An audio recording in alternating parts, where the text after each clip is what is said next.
ಈ ಒಂದು ತಾವರೆಕೆರೆ ಗ್ರಾಮ ಪಂಚಾಯಿತಿಯಲ್ಲಿ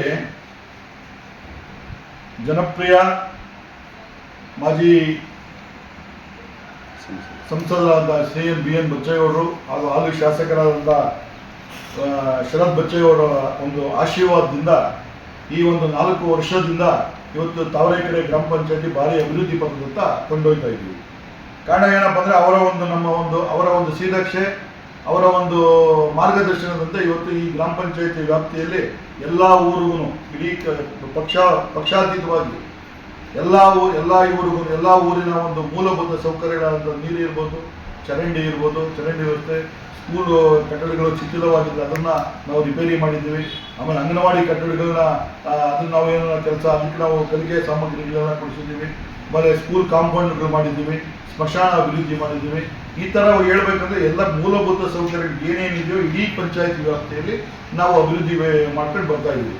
ಈ ಗ್ರಾಮ ಪಂಚಾಯತಿ ವ್ಯಾಪ್ತಿಯಲ್ಲಿ ಈಗ ಒಂದು ತಾವರೆಕೆರೆ ಗ್ರಾಮ ಪಂಚಾಯತಿ 16 ಜನನು ಕಾಂಗ್ರೆಸ್ ಬೆಂಬಲಿತ ಅಭ್ಯರ್ಥಿಗಳು ಬಚ್ಚೇಗೌಡರ ಬೆಂಬಲಿತ ಅಭ್ಯರ್ಥಿಗಳಾಗಿ ಆಯ್ಕೆಯಾಗಿದೆ. 4 ವರ್ಷದಿಂದ ಅಭಿವೃದ್ಧಿ ಮಾಡಿಕೊಂಡು ಇವತ್ತು ನೋಡಿ, ಈಗ ಅಧ್ಯಕ್ಷರಾಗಿರೋದು ಒಬ್ಬ ದಲಿತ ಮಹಿಳೆಗೆ ಅಧ್ಯಕ್ಷರಾದ ಬಚ್ಚೇಗೌಡ ಆಶೀರ್ವಾದದಿಂದ ಈಗ ಒಬ್ಬ ದಲಿತ ಮಹಿಳೆ ಅಧ್ಯಕ್ಷರಾಗಿದ್ದಾರೆ. ಅವರ ಅಧ್ಯಕ್ಷತೆಯಲ್ಲಿ ಸುಮಾರು ಕೆಲಸಗಳು, ಕೋಟ್ಯಾಂತರ ರೂಪಾಯಿ ಕೆಲಸ ಕಾರ್ಯಗಳು ನಡೆದಿದ್ದಾವೆ. ಈ 1 ವರ್ಷದಲ್ಲೇ ಹೇಳ್ಬೇಕಂದ್ರೆ ಸುಮಾರು 6 ಕೋಟಿಯಿಂದ 6.5 ಕೋಟಿ ರೂಪಾಯಿ ಈ ಅಮ್ಮನ ಅಧ್ಯಕ್ಷರಾದ್ಮೇಲೆ ಕೆಲಸ ಕಾರ್ಯಗಳು ನಡೆದಿದೆ. ಇದಕ್ಕೆ ಕಾರಣಭೂತರಾದಂಥ ಶರತ್ ಬಚ್ಚೇಗೌಡರು ಹಾಗೂ ಬಿ.ಎನ್. ಬಚ್ಚೇಗೌಡರು ಈ ತಾವರೆಕೆರೆ ವ್ಯಾಪ್ತಿಯಲ್ಲಿ ಏನಾದರೂ ಅಷ್ಟು ಕೆಲಸ ನಡೆದಿದ್ರೆ ಸನ್ಮಾನ್ಯ ಬಿ.ಎನ್. ಬಚ್ಚೇಗೌಡರು ಹಾಗೂ ಶರತ್ ಬಚ್ಚೇಗೌಡರು ಆಶೀರ್ವಾದದಿಂದ ಈ ಗ್ರಾಮ ಪಂಚಾಯತಿ ವತಿಯಿಂದ ಕೆಲಸಗಳೆಲ್ಲ ನಡೆದಿದೆ. ಒಂದು ಹಾಸ್ಟೆಲ್ ಬಿಲ್ಡಿಂಗ್ ಆಗ್ಬೋದು, ಶರತ್ ಬಚ್ಚೇಗೌಡರು ಮಾಡಿಕೊಟ್ಟಿದ್ದವರು, ಸನ್ಮಾನ್ಯ ಬಿ.ಎನ್. ಬಚ್ಚೇಗೌಡರು ಮಾಡಿಕೊಟ್ಟಿದ್ದು ಹಾಸ್ಟೆಲ್ ಬಿಲ್ಡಿಂಗ್. ಇವತ್ತದು ಸುಮಾರು ಜಾಗನೇ ಇವತ್ತೇನು ಅಂದರೆ ಒಂದು 7-8 ಕೋಟಿ ರೂಪಾಯಿ ಆಗುತ್ತೆ. ಅಲ್ಲಿ ಬಿಲ್ಡಿಂಗ್ ಒಂದು 5-6 ಕೋಟಿ ರೂಪಾಯಿ ಕೊಟ್ಟು ಖರ್ಚು ಮಾಡಿ ಒಂದು 10 ಕೋಟಿ ಮಿನಿಮಮ್ 10 ಕೋಟಿಯಿಂದ 10 ಕೋಟಿದು ಅಲ್ಲೊಂದು ಸ್ವತ್ತು ಇವತ್ತು ಸರ್ಕಾರದ ಪರವಾಗಿ ಮಾಡೋಕ್ಕೆ ಕಾರಣಭೂತರು ಬಚ್ಚೇಗೌಡರು. ಅದೇ ರೀತಿ ಹೈಸ್ಕೂಲ್ ಬಿಲ್ಡಿಂಗ್ ಆಗ್ಬೋದು. ಮತ್ತು ಇನ್ನೊಂದು ಕಾಂಪೌಂಡ್ ಖಾಲಿ ಜಾಗ ಇದೆ, 3 ಎಕರೆ ಚಿಲ್ಲರೆ ಹೈಸ್ಕೂಲ್ ಕಟ್ಟಿದ್ದಾರೆ. ಇವತ್ತು ಆ ಜಾಗನೂ ಅಷ್ಟೇ ಸನ್ಮಾನ್ಯ ಬಿ.ಎನ್. ಬಚ್ಚೇಗೌಡರ ಆಶೀರ್ವಾದದಿಂದ ಇವತ್ತು ಆ ಜಾಗ ಕಾಂಪೌಂಡ್ ಹಾಕಿ ಸುಸಜ್ಜಿತವಾಗಿ ಅಲ್ಲೊಂದು ಸರ್ಕಾರಿ ಜಾಗನ ನಾವು ಗುರುತಿಸಿ ಅದನ್ನು ಇದು ಮಾಡಿ ಮಡಗಿದ್ದೀವಿ. ಈ ರೀತಿಯಾಗಿ ಹೇಳಬೇಕು ಅಂದರೆ ಈ ಒಂದು ತಾವರೆಕೆರೆ ಗ್ರಾಮ ಪಂಚಾಯತಿ ವ್ಯಾಪ್ತಿಯಲ್ಲಿ ಪ್ರತಿಯೊಂದು ಅಭಿವೃದ್ಧಿ ಕೆಲಸನೂ ಬಚ್ಚೇಗೌಡರ ಆಶೀರ್ವಾದದಿಂದ, ಶರತ್ ಬಚ್ಚೇಗೌಡರ ಒಂದು ಮಾರ್ಗದರ್ಶನದಿಂದ ಎಲ್ಲ ಕೆಲಸ ಕಾರ್ಯಕ್ಕೆ ನಡ್ಕೊಂಡ್ಬಂದಿದ್ದಾರೆ. ಇವತ್ತು ನಾನು ಹೇಳಿದ್ನಲ್ಲ, ಇವತ್ತು ಯಾರಾದ್ರೂ ಒಬ್ಬ ದಲಿತ ಮಹಿಳೆಗೆ ಕೊಡಬೇಕು ಅಂತ ಹೇಳ್ಬಿಟ್ಟು ಇವತ್ತು ಒಬ್ಬ ದಲಿತ ಮಹಿಳೆಗೆ ಇವತ್ತಿಲ್ಲ ಅಧ್ಯಕ್ಷ ಸ್ಥಾನ ಕೊಟ್ಟಿದ್ದಾರೆ. ಅದಕ್ಕೆ ಶರತ್ ಬಚ್ಚೇಗೌಡರು ಕಾರಣ. ಇವತ್ತು ಇವತ್ತು ಈ ಒಂದು ಪಂಚಾಯತಿ ಅಭಿವೃದ್ಧಿ ಪಥದತ್ತ ಕೊಂಡೊಯ್ತಾ ಇದ್ದಾರೆ.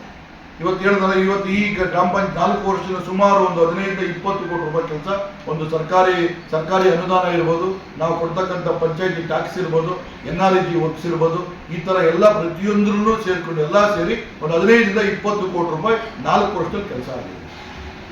ಗ್ರಾಮ ಪಂಚಾಯತಿ ಮಾದರಿ ಇಡೀ ತಾಲೂಕಲ್ಲೇ ಮಾದರಿ ಗ್ರಾಮ ಪಂಚಾಯತಿಯಾಗಿ ಈ ನಮ್ಮ ಗ್ರಾಮ ಪಂಚಾಯತಿ ಅಧ್ಯಕ್ಷರಾಗ್ಬೋದು, ಸದಸ್ಯರಾಗ್ಬೋದು, ಊರಿನ ಮುಖಂಡರಾಗ್ಬೋದು, ಆಮೇಲೆ ಅದೆಲ್ಲಕ್ಕಿಂತ ಮುಖ್ಯವಾಗಿ ನಮ್ಮ ಈ ಪಂಚಾಯತಿ ಅಭಿವೃದ್ಧಿ ಅಧಿಕಾರಿ ಮುನಿಗಂಗೇನವರು ಎಲ್ಲರೂ ವಿಶ್ವಾಸ ತಗೊಂಡು ಯಾವ ರೀತಿ ಹಣ ಪೋಲಾಗ್ದಂಗೆ ಇಡೀ ಪಂಚಾಯತಿಯಲ್ಲಿ ಅಭಿವೃದ್ಧಿ ಪದ್ಧತಿ ಕೊಂಡೋಗ್ತಾ ಇದ್ದಾರೆ. ಇಷ್ಟ ಬೇಕು ಅಂತಂದ್ರೆ ಎಲ್ಲ ಕಾರಣನೂ ನಾನು ಹೇಳಿದಲ್ಲ, ಮತ್ತೆ ಒತ್ತಿ ಹೇಳ್ತೀನಿ, ಸನ್ಮಾನ್ಯ ಬಿ.ಎನ್. ಬಚ್ಚೇಗೌಡರ ಒಂದು ಆಶೀರ್ವಾದ.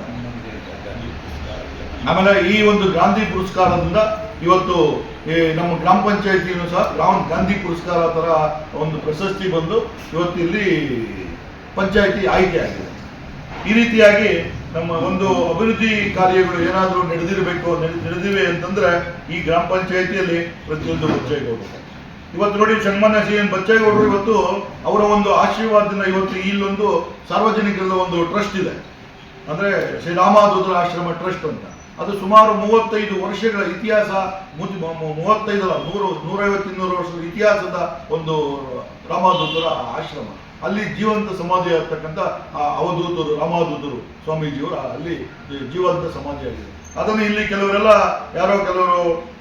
ಇವರು ಏನು ಮಾಡಿದ್ದಾರೆ, ಅದನ್ನು ಹೊಡಿಬೇಕು ಅಂತ ಎಲ್ಲ ಪ್ರಯತ್ನ ಪಟ್ಟು ಬೋಗಸ್ ದಾಖಲೆಗಳೆಲ್ಲ ಸೃಷ್ಟಿ ಮಾಡ್ಕೊಂಡು ಈ ಒಂದು ಊರಲ್ಲಿ ಅದನ್ನು ಇದು ಮಾಡ್ತಾ ಇದ್ದಾರೆ. ಆದರೆ ಸನ್ಮಾನ್ಯ ಬಿ.ಎನ್. ಬಚ್ಚೇಗೌಡರು ಅದಕ್ಕೆ ಅವಕಾಶ ಕೊಡದೆ ಹಿಂದೆ ಏನು ಮಾಡೋದು, ಅದಕ್ಕೆ ಒಂದು ಕಾನೂನು ಹೋರಾಟದಲ್ಲಿ ಏನಿತ್ತು ಆ ಕಾನೂನು ಹೋರಾಟವನ್ನು step by step supreme court ಗಂಟನು ಹೋಗಿ ಇವತ್ತು ಆ ಒಂದು ಆಶ್ರಮವನ್ನು ಸಾರ್ವಜನಿಕ ಟ್ರಸ್ಟ್ ಅಂದರೆ ಶ್ರೀ ರಾಮದೂತರ ಟ್ರಸ್ಟ್ ಅಂತ ಹೇಳ್ಬಿಟ್ಟು ಒಂದು ಇದು ಮಾಡಿ ಅವರಿಗೆ ಉಳಿಸ್ಕೊಟ್ಟಿದ್ದಾರೆ.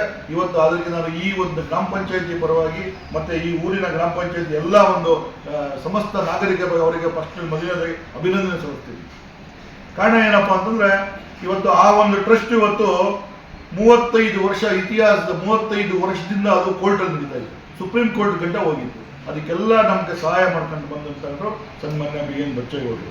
ಅವರು ಹೇಳೋರು ನೋಡಪ್ಪ ಅದನ್ನು ಸಾರ್ವಜನಿಕವಾಗಿ ಉಳಿಸ್ರಿ ಅಂತ. ಇವತ್ತು ಅದನ್ನು ಉಳಿಸಿದ್ರೆ ಇವತ್ತು ಆ ಒಂದು ಆಶ್ರಮದ ಒಂದು ಜಾಗಕ್ಕೆ ಸುಮಾರು 20 ಲಕ್ಷ ಖರ್ಚು ಮಾಡಿ ತನ್ನ ಸ್ವಂತ ಖರ್ಚಿನಿಂದ ನಿನ್ನೆ ಬಂದು ಪೂಜೆ ಮಾಡ್ಬಿಟ್ಟು ಸರ್ಕಾರಿ ದುಡ್ಡಲ್ಲ, ಸ್ವಂತ ಹಣದಿಂದ ಇವತ್ತು ಅದಕ್ಕೊಂದು ಕಾಂಪೌಂಡ್ ವ್ಯವಸ್ಥೆ ಕೂಡ ಮಾಡಿಕೊಡ್ತಾರೆ. ಈ ಥರ ಅಭಿವೃದ್ಧಿ ಕೆಲಸ ಮಾಡೋದ್ರಲ್ಲಿ ನಂಬರ್ 1 ನಮಗೆ ನಮ್ಮ ಗ್ರಾಮ ಪಂಚಾಯತಿ ವ್ಯಾಪ್ತಿಯಲ್ಲಿ ಶರತ್ ಬಚ್ಚೇಗೌಡರು ಆಗ್ಬೋದು, ಬಚ್ಚೇಗೌಡರ ಒಂದು ಆಶೀರ್ವಾದದಿಂದ ಇವತ್ತು ಇಷ್ಟು ಅಭಿವೃದ್ಧಿ ಕೆಲಸಗಳಾಗ್ತದೆ. ಮುಂದೇನೂ ಅಷ್ಟೇ. ಈಗ ಯಮನ ಅಧಿಕಾರಾವಧಿ ಮುಗಿತಾ ಬಂತು. ಈಗ ಮತ್ತೆ ಇನ್ನೊಬ್ಬ ದಲಿತ ಮುಖಂಡ ದಲಿತ ಹೆಣ್ಣುಮಗಳು ಮಹಿಳೆ ಆದಂತ ಇನ್ನೊಬ್ಬ ಹುಡುಗಿ ಪ್ರಿಯಾಂಕಾ ಅಂತ ಹೇಳ್ಬಿಟ್ಟು ಆ ಹುಡುಗಿ ಇವ್ರನ್ನ ನಾವೀಗ ಅಧ್ಯಕ್ಷರ ಆಯ್ಕೆ ಮಾಡಬೇಕು ಅಂತ ಸನ್ಮಾನ್ಯ ಬಚ್ಚೇಗೌಡರು ಹೇಳಿದ್ದಾರೆ. ಈ ಅಮ್ಮ ರಾಜೀನಾಮೆ ಕೊಟ್ಟಿದ್ದಾರೆ ಇವತ್ತು ಕೊಡ್ತಾ ಇದ್ದಾರೆ. ನೆಕ್ಸ್ಟ್ ಇನ್ನೊಂದು ಬರ್ತಕ್ಕಂಥ ಅವಧಿಗೆ ಮತ್ತೆ ಇನ್ನೊಬ್ರು ಅವರು ದಲಿತ ಮಹಿಳೆಯ ಅಧ್ಯಕ್ಷರು. ಇದಕ್ಕೆ ಅಂದ್ರೆ ನಾನು ಹೇಳೋದು ಏನಪ್ಪಾ ಅಂತಂದ್ರೆ ಇವತ್ತು ಅಧಿಕಾರ ಪ್ರತಿಯೊಬ್ಬರಿಗೂ ಅಧಿಕಾರ ಯಾವತ್ತೂ ಶಾಶ್ವತ ಅಲ್ಲ. ನಾವು ಮಾಡ್ತಕ್ಕಂಥ ಕೆಲಸ ಕಾರ್ಯಗಳೇನಾದ್ರು ಶಾಶ್ವತ ಅನ್ನೋಕ್ಕೆ ಉದಾಹರಣೆ ಏನಂದ್ರೆ ನಾವಿದ್ದಾಗ ಏನು ಮಾಡಿದ್ವಿ ಅನ್ನೋದು ಇಂಪಾರ್ಟೆಂಟ್. ಇವತ್ತು ಒಬ್ಬ ದಲಿತ ಮಹಿಳೆ ಇವತ್ತು ನಾನು ಅದಕ್ಕೆ ಯಾಕೆ ಹೇಳ್ತೀನಿ ಅಂದ್ರೆ ಇವತ್ತು ಕಾಲೋನಿಯಲ್ಲಿ ನಮ್ಮ ಯಮುನಾ ಕಾಲೋನಿಯಿಂದ ಬಂದಿರ್ತಕ್ಕಂಥ ಏನು ಈ ಕಾಲೋನಿಯಲ್ಲಿ ನೀರು ತುಂಬಾ ಅಭಾವ ಇತ್ತು ಈ ಬೇಸಿಗೆಯಲ್ಲಿ. ಒಬ್ಬ ದಲಿತ ಮಹಿಳೆ ಅಂದ್ರೆ ಏನ್ ಮಾಡ್ತಾರೆ ಅನ್ನೋದು ಉದಾಹರಣೆ ಏನಪ್ಪಾ ಅಂದ್ರೆ ಇವತ್ತು ಅಲ್ಲಿ ಮನೆಗೊಂಡ್ಬಿಟ್ಟು ಶರತ್ ಬಚ್ಚೇಗೌಡರು ಮಾತುಕತೆ ಮಾಡಿ ಅವ್ರ ಹತ್ರ ಡಿಸ್ಕಷನ್ ಮಾಡಿ ಇವತ್ತೊಂದು ಬೋರ್ವೆಲ್ ಕೊರಿಸಿ ಆ ಕಾಲೋನಿಗೆ ಒಂದು ಸಪರೇಟ್ ಆಗಿ ಪೈಪ್ ಲೈನ್ ಮಾಡಿಸಿ ನೀರು ಕೊಟ್ಟು ಇವತ್ತು ಕೀರ್ತಿ ಅಧ್ಯಕ್ಷರಿಗೆ ತರಬೇಕು. ಯಾಕಂದ್ರೆ ಇಂಥ ಕೆಲಸಗಳು ಇವತ್ತು ಅದು ಶಾಶ್ವತ. ಇವತ್ತು ಅಧ್ಯಕ್ಷ ಕೊಟ್ಟು ಇವತ್ತು ಇರ್ತದೆ, ನಾಳೆ ಓದ್ತಾರೆ. ಬಟ್ ಅದು ಇಂಥ ಕೆಲಸಗಳು ಮುಂದೆ ಬರ್ತಕ್ಕಂಥ ಅಧ್ಯಕ್ಷರನ್ನು ಮಾಡಬೇಕು. ಅದೇ ರೀತಿ ನಮ್ಮ ಪಂಚಾಯಿತಿಯಲ್ಲಿ ಪ್ರತಿಯೊಬ್ಬರೂ ಈ ರೀತಿಯಾಗಿ ಮುನ್ನಡೆಸ್ಕೊಂಡು ಹೋಗ್ಬೇಕು ಅಂತೇಳಿ ಈ ಒಂದು ಗ್ರಾಮ ಪಂಚಾಯಿತಿ ವ್ಯಾಪ್ತಿಯಲ್ಲಿ ಏನಾದ್ರೂ ಅಲ್ಪ ಸ್ವಲ್ಪ ಕೆಲಸ ಕಾರ್ಯಗಳು ಇನ್ನೂ ಉಳಿದಿದೆ. ಆ ಉಳಿದಿರ್ಬೇಕಾದ್ರೆ ಅದಕ್ಕೆ ನಾವು ಶರತ್ ಬಚ್ಚೇಗೌಡರ ಬೆಂಬಲವಾಗಿ ನಿಂತ್ಕೋಬೇಕು. ಮುಂದೆ ಇನ್ನೂ ನಾವು ಒಳ್ಳೆ ಅಭಿವೃದ್ಧಿ ಪಥದತ್ತ ನಾವು ಹೋಗ್ಬೇಕಾಗ್ತದೆ. ಆದ್ದರಿಂದ ಈ ಗ್ರಾಮ ಪಂಚಾಯಿತಿ ಮಾದರಿ ಗ್ರಾಮ ಪಂಚಾಯಿತಿ ರಾಜ್ಯದಲ್ಲೇ ನಂಬರ್ 1, ಈಗ ತಾಲೂಕಲ್ಲೇ ನಂಬರ್ 1 ಬಂದಿದೆ. ಮತ್ತೆ ಮುಂದೆ ಬರ್ತಕ್ಕಂಥ ಡಿಸ್ಟಿಕಲ್ಲೂ ನಂಬರ್ 1 ಪಂಚಾಯಿತಿ ತರ ಮಾದರಿ ಪಂಚಾಯಿತಿ ಆಗಲಿ ಅಂತ ಆಶಿಸ್ತಾ ನಾವು ಏನೇ ಒಂದು ಕೆಲಸ ಕಾರ್ಯ ಮಾಡಿ ಬಡವ್ರ ಬಗ್ಗರು ಕೆಲಸ ಮಾಡಬೇಕು. ಈ ಗ್ರಾಮ ಪಂಚಾಯಿತಿ ಇರೋದೇ ಬಡವ್ರ ಬಗ್ಗರಿಗೆ. ಒಂದು ಈ ಖಾತೆ ಆಗ್ಬೋದು, ಈ ಖಾತೆನೂ ಸರ್ಕಾರ ಕೇಳ್ಪಟ್ಟೆ ಮೊನ್ನೆ ಏನೋ ಈ ಬಿ ಖಾತೆ ಕೊಡ್ಬೋದು, ಎಲ್ಲರಿಗೂ ಈ ಸೊತ್ತು ಕೊಡಬೇಕು ಅಂತ ಸರ್ಕಾರ ಒಂದು ಗೈಡ್ಲೈನ್ಸ್ ಹೊರಡಿಸಿದೆ. ಅದನ್ನು ಇವಾಗ ಮೊನ್ನೆನೋ MLA ಅವರು ಬಂದಾಗ ಅವ್ರ ಮುಖಾಂತರನೇ ಈ ಖಾತೆ ಮಾಡೋದು ಸುಮಾರು ಈ ಖಾತೆಗಳನ್ನು ವಿತರಣೆ ಮಾಡ್ತಾರೆ.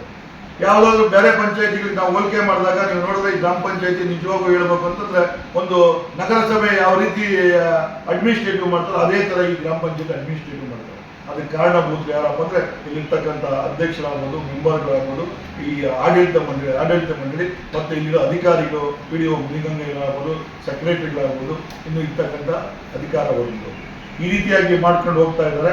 ಇದು ಇನ್ನೂ ಒಳ್ಳೆ ಅಭಿವೃದ್ಧಿ ಪಥದತ್ತ ಹೋಗ್ಲಿ ಅಂತೇಳಿ ಆಶಿಸಿ ಈ ಒಂದು ಗ್ರಾಮ ಪಂಚಾಯತಿ ಯಾವತ್ತೂ ನಿರಂತರವಾಗಿ ಜನರ ಸೇವೆ ಮಾಡಿಕೊಂಡು ಒಳ್ಳೆ ಕೆಲಸಗಳು ಅಭಿವೃದ್ಧಿ ಕೆಲಸಗಳು ಮಾಡಲಿ ಅಂತೇಳಿ ನಮ್ಮ ಜನಪ್ರಿಯ ಶಾಸಕರಾದಂತಹ ಶರತ್ ಬಚ್ಚೇಗೌಡರವರು ಹಾಗೂ ಮಾಜಿ ತಾಲೂಕು ಪಂಚಾಯತಿ ಅಧ್ಯಕ್ಷರಾದಂತಹ TS ರಾಜಶೇಖರಣ್ಣವರು ಹಾಗೂ ನಮ್ಮ ಸುತ್ತಮುತ್ತ ತಾವರೆಕೆರೆ ಗ್ರಾಮ ಸುತ್ತಮುತ್ತಲಿನ ಗ್ರಾಮಸ್ಥರ ಆಶೀರ್ವಾದದಿಂದ ಈ ದಿನ ನಾನು ಅಧ್ಯಕ್ಷ ಸ್ಥಾನದಲ್ಲಿದ್ದೀನಿ. ಹಾಗೆ ಅವರ ಜನರ ನಂಬಿಕೆಯಂತೆ ನಾನು ಮೂಲಭೂತ ಸೌಕರ್ಯಗಳನ್ನು ಒದಗಿಸಿರುವ ಜೊತೆಗೆ ನಮ್ಮ ತಾವರೆಕೆರೆ ಪಂಚಾಯಿತಿಯನ್ನು ಮಾದರಿ ಪಂಚಾಯಿತಿಯಾಗಿ ಮಾಡುವ ಉದ್ದೇಶದಿಂದ ದಲಿತರ ಕಾಲೋನಿಯಲ್ಲಿ ಸಮುದಾಯ ಭವನದ ಕಟ್ಟಡವನ್ನು ದುರಸ್ತಿ ಮಾಡಿ ನಾವು ಸಾರ್ವಜನಿಕ ಕಾರ್ಯಕ್ರಮಗಳನ್ನು ಮಾಡಿಕೊಡಲು ಅವಕಾಶ ಮಾಡಿಕೊಟ್ಟಿದ್ದೀವಿ. ಅದೇ ರೀತಿ ಇನ್ನು ಮುಂದೆ ಚರಂಡಿ ವ್ಯವಸ್ಥೆ ಇರ್ಬೋದು, ಹಾಗೂ ನೀರಿನ ವ್ಯವಸ್ಥೆ ಇರ್ಬೋದು, CC ರಸ್ತೆ ವ್ಯವಸ್ಥೆ ಇರ್ಬೋದು, ಎಲ್ಲ ಕಾರ್ಯಕ್ರಮಗಳನ್ನು ಮಾಡಿಕೊಡಲು ಅವರಿಗೆ ಎಲ್ಲ ಕಾರ್ಯಕ್ರಮ ನೀರಿನ ತೊಂದರೆ ಅಭಾವ ಇದ್ದಿದ್ದ ಕಾರಣದಿಂದ ಮಾತಾಡಿ ಅವರಲ್ಲಿ ರಿಕ್ವೆಸ್ಟ್ ಮಾಡ್ಕೊಂಡಿದ್ದಕ್ಕೆ ಅವರು ನಮಗೆ ಕೊಳವೆ ಅನುಕರಿಸಿ ಜನರಿಗೆ ಒಳ್ಳೆ ಇದು ಮಾಡಿಕೊಟ್ಟಿದ್ದಾರೆ. ಈ ಕಾಲೋನಿಗೆ ಒಳ್ಳೆ ಒಂದು ನೀರಿನ ವ್ಯವಸ್ಥೆ ನೀರಿನ ವ್ಯವಸ್ಥೆಯನ್ನು ಮಾಡಿಕೊಟ್ಟಿದ್ದಾರೆ. ಅವರಿಗೆ ಹೃತ್ಪೂರ್ವಕ ವಂದನೆಗಳನ್ನು ಹೇಳ್ತೀನಿ. ಅದೇ ರೀತಿಯಾಗಿ ನಾವು ಬರೀ ಕಾಮಗಾರಿಗಳು ಮಾತ್ರವಲ್ಲದೆ ಮಹಿಳೆಯರನ್ನು ಕರೆಸಿ ನಮ್ಮ ಮಹಿಳೆಯರು ಯಾವುದರಲ್ಲಿ ಕಮ್ಮಿ ಇಲ್ಲ ಎಂಬ ಮನೋಭಾವದಿಂದ ಮಹಿಳೆಯರ ನೌಕರರನ್ನು ಕರೆಸಿ ಅವರಿಗೆ ಮಹಿಳಾ ವಿಶ್ವ ದಿನಾಚರಣೆಯನ್ನು ಆಚರಿಸಿದರು. ಹಾಗೆಯೇ ನಮ್ಮ ಪಂಚಾಯತಿ ಅಭಿವೃದ್ಧಿ ಅಧಿಕಾರಿಗಳು PDO ಸರ್ ಇರ್ಬೋದು, ಹಾಗೆಯೇ ಪಂಚಾಯತಿಯ ಮಾಜಿ ಅಧ್ಯಕ್ಷರುಗಳು ಹಾಗೂ ಸದಸ್ಯರಿಗೆ ಎಲ್ಲ ಶ್ರಮ ವಹಿಸಿ ನಮ್ಮ ಪಂಚಾಯಿತಿಗೆ ಗಾಂಧಿ ಗ್ರಾಮ ಪುರಸ್ಕಾರ ಕೂಡ ಸಿಕ್ಕಿದೆ. ಅದು ತುಂಬ ಖುಷಿಯಾಗ್ತಿದೆ. ಅದೇ ರೀತಿಯಾಗಿ ನಮ್ಮ ಅವಧಿಯಲ್ಲಿ ವಿಶೇಷ ಚೇತನರಿಗೆ ಹಾಗೂ ದಲಿತ ಮಹಿಳೆಯರಿಗೆ ಕುಕ್ಕರ್ ವಿತರಣೆ ಇರ್ಬೋದು, ಹಾಗೂ ಸೋಲಾರ್ ಲೈಟ್ಗಳ ಇಡೀ ಪಂಚಾಯಿತಿ ದಲಿತರಿಗೆ ಕುಕ್ಕರ್ ವಿತರಣೆ ಇರ್ಬೋದು, 25% ಅನುದಾನದಲ್ಲಿ ಕುಕ್ಕರ್ ವಿತರಣೆ ಇರ್ಬೋದು, ಹಾಗೂ ಸೋಲಾರ್ ಲೈಟ್ ಎಲ್ಲರಿಗೂ ವಿಶೇಷವಾಗಿ ಹೇಳ್ಬೇಕಂದ್ರೆ ನಮ್ಮ ಪಂಚಾಯತಿ ಅಭಿವೃದ್ಧಿ ಅಧಿಕಾರಿಯಾಗಿರ್ತಂತ ಮುನಿಗಂಗಯ್ಯ ಸರ್ ಅವರು ನಮ್ಮ ಮೆಂಬರ್ಗಳೆಲ್ಲನೂ ವಿಶ್ವಾಸಕ್ಕೆ ತಗೊಂಡು ಅವ್ರಿಗೆಲ್ಲರಿಗೂ ಒಳ್ಳೆಯ ಅಭಿವೃದ್ಧಿಯನ್ನು ಮಾಡಿಸಿದ್ದಾರೆ. ಅವ್ರಿಗೆ ವಿಶೇಷವಾಗಿ ಧನ್ಯವಾದಗಳನ್ನು ಹೇಳ್ತೀನಿ. ಇಷ್ಟನ್ನು ಇವತ್ತು ಏನು 14 ಕಾಂಗ್ರೆಸ್ ಅಭ್ಯರ್ಥಿಗಳು ಆಯ್ಕೆಯಾಗಿ ಶರತ್ ಬಚ್ಚೇಗೌಡರು ಬೆಂಬಲಿತರಾಗಿ ನಾವು ಏನು ಆಡಳಿತ ಮಾಡೋಕ್ಕೆ 4 ವರ್ಷದಿಂದ ಸುಮಾರು ಮಾಡಿದಿರಿ. ಸುಮಾರು 15ರಿಂದ 20 ಕೋಟಿ ಆಗೋಷ್ಟು ಕೆಲಸಗಳನ್ನ ಮಾಡ್ತಾ ಬಂದಿದ್ದೀರಿ. ಅದೇ ರೀತಿ ನಮ್ಮ ಸಹಕಾರ ಕೊಟ್ಟಂಥ ಅಭಿವೃದ್ಧಿ ಅಧಿಕಾರಿಗಳಾದಂಥ ಮುನಿಗಂಗಯ್ಯ ಸಾರು, ಅದೇ ರೀತಿ ನಮ್ಮ ಸದಸ್ಯರು ಏನೇ ಒಂದಾಗಲಿ, ಇವತ್ತು ತಾವರೆಕೆರೆ ಇರ್ಬೋದು, ಗಂಗಾಪುರ ಇರ್ಬೋದು, ಕಾಡಪನಹಳ್ಳಿ ಇರ್ಬೋದು, ಮಂಚನಹಳ್ಳಿ ಇರ್ಬೋದು, ಎಳ್ಚಳ್ಳಿ ಇರ್ಬೋದು, ಇವತ್ತು ಪ್ರತಿಯೊಂದು ಹಳ್ಳಿಗೆ ಹೋದರೆ ನಾವು ತಾವರೆಕೆರೆಯಲ್ಲಿ ಮಾಡಿರ್ತಕ್ಕಂಥದ್ದು ನರೇಗಾ ಯೋಜನೆಯಡಿ ಅಂಗನವಾಡಿಯನ್ನು ನಿರ್ಮಾಣ ಮಾಡಿದ್ದೀವಿ. ಅದೇ ರೀತಿ ಕಲ್ಯಾಣಿ ಇವತ್ತು ತಾವರೆಕೆರೆ ಸರ್ಕಲಲ್ಲಿ ಇವತ್ತು ಸುಮಾರು 25 ಲಕ್ಷದಿಂದ 50 ಲಕ್ಷ, ನರೇಗಾದ ಒಂದು 25 ಲಕ್ಷ, ಅದೇ ರೀತಿ ನಮ್ಮ ಟ್ಯಾಕ್ಸ್ ದುಡ್ಡಲ್ಲಿ ಒಂದು 25 ಲಕ್ಷ ಬಳಸಿ ಇವತ್ತು ಸುಮಾರು ಒಂದು 50 ಲಕ್ಷ ಕಾಮಗಾರಿಯನ್ನು ಕಲ್ಯಾಣಿಯನ್ನು ನಿರ್ವಹಿಸಿದ್ವಿ. ಅದೇ ರೀತಿ ಐಮಾಸುಗಳು ಪ್ರತಿಯೊಂದು ಹಳ್ಳಿಗೆ ಹೋದರೆ ಇವತ್ತು ನಮ್ಮ ನಾಯಕರು ಹೇಳಿದಂತೆ ನಗರಸಭೆಯಲ್ಲಿ ಇಲ್ಲ, ಆ ಥರ ಹಳ್ಳಿಯಲ್ಲಿ ಒಂದು ಸುಮಾರು ಐಮಾಸ್ ಲೈಟ್ಗಳು ದೊಡ್ಡ ನಗರಸಭೆ ಇದೆ. ತಾವರೆಕೆರೆಯಲ್ಲಿ ಇವತ್ತು ನೋಡ್ಬೇಕಂದ್ರೆ ನೀವು ನಗರಗಳಲ್ಲಿಲ್ಲ, ಟೌನಲ್ಲಿಲ್ಲ, ಆ ಥರ ಐಮಾಸ್ ಬೆಳಕು ನೀವು ಲೈಟು ಒಂದು ಬೈಕ್ ಆಫ್ ಮಾಡ್ಕೊಂಡು ಪ್ರತಿಯೊಂದು ಬೀದಿನಲ್ಲೂ ಓಡಾಡ್ಕೊಂಬಂದ್ರೆ ನೀವು ಹಂಗೆ ಓಡಾಡ್ಬೋದು. ಹಗಲಲ್ಲಿ ಓಡಾಡೋ ರೀತಿ ಹೋಗ್ಬೇಕಾದ್ರೆ ಕಾರಣಭೂತರು ನಮ್ಮ ನಾಯಕರುಗಳು, ಅದೇ ರೀತಿ ನಮ್ಮ ಪಂಚಾಯತಿ ಅಧಿಕಾರಿಗಳು ಆ ರೀತಿ ಮಾಡಿಕೊಂಡು ಇವತ್ತು ಹಳ್ಳಿ ಉದಾಹರಣೆ ಕೊಡಬೇಕಾದ್ರೆ ಆ ರೀತಿ ಇದೆ. ಇವತ್ತು ಎಳ್ಚಳ್ಳಿಯಲ್ಲಿ ಚಿಕ್ಕನಹಳ್ಳಿ ಗೇಟಲ್ಲಿ ಪಬ್ಲಿಕ್ ಸುಮಾರು ಅಲ್ಲಿ ಕಾಲೇಜ್ಗೆ ಹೋಗುವಂಥ ಹೆಣ್ಮಕ್ಳು ಇರ್ಬೋದು, ಗಂಡು ಮಕ್ಳು ಇರ್ಬೋದು, ಪ್ರಯಾಣ ಮಾಡ್ತಾ ಕೋಲಾರದಿಂದ ಈ ಕಡೆ ಮುಳಬಾಗಿಲು ಗಂಟ ತಿರುಪತಿಗೆ ಹೋಗೋ ಬಸ್ ಸ್ಟಾಪಲ್ಲಿ ಸಾರ್ವಜನಿಕರು ತೊಂದರೆಯಿಂದ ಅಲ್ಲಿ ಸುಮಾರು ನರೇಗಾ ಯೋಜನೆಯಲ್ಲಿ 5 ಲಕ್ಷ ರೂಪಾಯಿ ಅನುದಾನದಲ್ಲಿ ನಿರ್ಮಾಣ ಮಾಡಿದ್ದೀವಿ. ಅದೇ ರೀತಿ ಕಾಳಪನಹಳ್ಳಿಗೆ ಹೋದರೆ ಅಂಬೇಡ್ಕರ್ ಸ್ಟ್ಯಾಚು ಒಂದು ನಾವು ಅಧ್ಯಕ್ಷರಾದಾಗ ಈಗ ನಮ್ಗೆ ಏನು ನಮ್ಮ ನಾಯಕರು ಹೇಳಿದ್ರು, ಅಧಿಕಾರ ಶಾಶ್ವತ ಅಲ್ಲ, ನಾವು ಮಾಡ್ತಕ್ಕಂಥ ಕೆಲಸ ಶಾಶ್ವತವಾಗಿ ಉಳಿಬೇಕು. ಇವತ್ತು ಕಾಳಪನಹಳ್ಳಿಯಲ್ಲಿ ಅಂಬೇಡ್ಕರ್ ಸ್ಟ್ಯಾಚು ಒಂದು ಕೊಟ್ಟಿದ್ದೀವಿ ನಮ್ಮ ತಾವರೆಕೆರೆ ಪಂಚಾಯತಿ ಅನುದಾನದಲ್ಲಿ. ಅದೇ ರೀತಿ ಎಳ್ಚಳ್ಳಿಯಲ್ಲಿ ಅಲ್ಪಸಂಖ್ಯಾತರ ಏನು ಪ್ರಾರ್ಥನೆ ಮಾಡ್ತಾರೆ ಅವ್ರಿಗೆ ನಮ್ಮ ಪಂಚಾಯತಿ ಅನುದಾನದಲ್ಲಿ ಸುಮಾರು ಒಂದು 50-100 ಅಡಿ ಅಷ್ಟಂತ ಶೆಡ್ ನಿರ್ಮಾಣ ಮಾಡಿಕೊಟ್ಟಿದ್ದೀರಿ. ಅದೇ ರೀತಿಯಲ್ಲಿ ಮಂಚನಹಳ್ಳಿಯಲ್ಲಿ ಏನು ಒಂದು ಡೇರಿ ಇರಲಿಲ್ಲ, ನಮ್ಮ ಉಪಾಧ್ಯಕ್ಷರಾದಂಥ ಸುಧಾಕರ್ ಅವರು ಅನುದಾನದಲ್ಲಿ ಅವರು ಫ್ರೀಯಾಗಿ ಸೈಟ್ ಕೊಟ್ಟರು. ಅವರು ನಮ್ಮ ಶರತ್ ಬಚ್ಚೇಗೌಡರ ಅನುದಾನದಲ್ಲಿ ಡೇರಿಯನ್ನು ಕಟ್ಟಿಸ್ಕೊಟ್ಟಿದ್ದಾರೆ. ಅದೇ ರೀತಿ ಸೊಸೈಟಿ ಬಿಲ್ಡಿಂಗ್ ಒಂದು ನಿರ್ಮಾಣ ಮಾಡಿದ್ದೀರಿ. ಇವತ್ತು ಹಂಗೆ ಹೇಳ್ತಾ ಹೋದರೆ ಸುಮಾರು ಕಾಮಗಾರಿಗಳು ನಡೆದಿದ್ದಾವೆ. ಇನ್ನೇನು ಉಳಿದಿರ್ತಕ್ಕಂಥ ನಮ್ಮ ಅವಧಿ ಇದೆಯಾ ಅದರಲ್ಲಿ ಉಳಿದಿರೋಂಥ ಕೆಲಸಗಳನ್ನ ಮಾಡ್ತೀರಿ ಅಂತೇಳಿ ಹೇಳ್ತಾ ಇಷ್ಟೊತ್ತು ನಮ್ಗೆ ಮಾತಾಡೋದು ಅವಕಾಶ ಕೊಡ್ತಾ ನಿಮ್ಗೆಲ್ಗೂ ಅನಿಸ್ತಾ